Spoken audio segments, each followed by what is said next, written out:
বিসমিল্লাহির রহমানির রহিম। শামাইল তিরমিজি অধ্যায় ৭।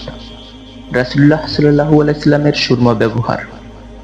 রাসূলুল্লাহ সাল্লাল্লাহু আলাইহি সাল্লাম প্রত্যেক রাতে উভয় চোখে ৩ বার করে সুরমা লাগাতেন।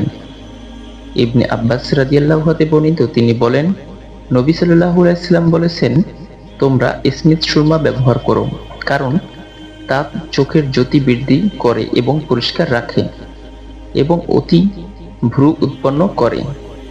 ইবনে আব্বাস রাদিয়াল্লাহু বলেন, নবী সাল্লাল্লাহু আলাইহি সাল্লামের একটি সুরমাদানি ছিল।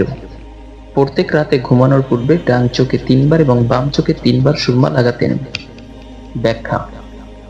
সুরমা ব্যবহারের হুকুম ও পদ্ধতি। নারী পুরুষ সকলের জন্য চোখে সুরমা লাগানো ভালো, তবে সওয়াবের নিয়তে সুরমা লাগানো উচিত, যাতে চোখের উপকারের সাথে সাথে রাসূলুল্লাহ সাল্লাল্লাহু আলাইহি সাল্লামের সুন্নতের অনুসরণের সওয়াব লাভ হয়।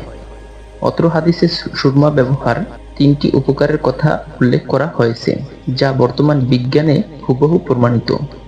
এছাড়াও গবেষণায় আরও উপকারিতা পাওয়া গেছে, সেগুলো হলো: সর্বধরনের ছোঁয়াচে রোগ জীবাণুকে ধ্বংস করে, চোখের প্রবেশকৃত ধুলাবালি নিঃসরণে কার্যকর ভূমিকা পালন করে প্রভৃতি। অত্যন্ত কার্যকরী জীবাণুনাশক। চোখে জ্বালাপোড়া খুব কম হয়।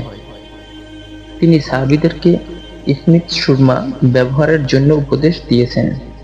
জাবির রাদিয়াল্লাহু হতে বর্ণিত, তিনি বলেন, রাসূলুল্লাহ সাল্লাল্লাহু আলাইহি সাল্লাম বলেছেন, তোমরা শোয়ার সময় অবশ্যই স্মিত সুরমা ব্যবহার করবে, কারণ তা চোখের জ্যোতি বৃদ্ধি করে এবং এর ফলে অধিক ভ্রু জন্মায়।